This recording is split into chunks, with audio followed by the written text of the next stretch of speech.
शिवाय मेरे सभी परिवार को। हैप्पी संडे आप सभी को और हैप्पी नवरात्रि आप सभी को। आज जो मैं वीडियो बना रही हूँ, आप बोलोगे आज के दिन तो मैडम चैन से रहो। मैं कैसे चैन से रहूं जब आप लोग मुझे इतना प्यार देते हैं। आज ये डीएम में इतने सारे मैसेज थे कि मैडम मोंटेनेग्रो के लिए कंफ्यूजन है, क्या 10th पास आप एप्लीकेशन कर सकते हैं?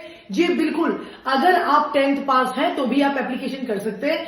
आप मेल है चाहे आप फीमेल है तो भी आप एप्लीकेशन कर सकते हैं। मोंटेनेग्रो के लिए वैकेंसी ऑन है, जल्दी जल्दी एप्लीकेशन करिए। डीएम में मैं नंबर दूंगी कल, संडे को नहीं, संडे को सब आराम कर रहे हैं। कल ऑफिशियल टाइम पर आप हमें कॉल कर सकते हैं, पूरी इन्फॉर्मेशन ले सकते हैं और प्रोसेसिंग कर सकते हैं। लिमिटेड वैकेंसी है, पूरा पेमेंट आफ्टर वीजा है। जो जल्दी जल्दी एप्लीकेशन करेगा उनको ये बेनिफिट मिलेगा। Thank you so much. Bhole Baba से दुआ करती हूँ, जिस तरह से आप मुझे प्यार दे रहे हैं, मेरी भी दुआ यही है आपके घर में बहुत इनकम हो, बहुत बरकत हो और सभी के शरीर स्वस्थ रहे। Thank you so much. ओम नमः शिवाय, हर हर महादेव।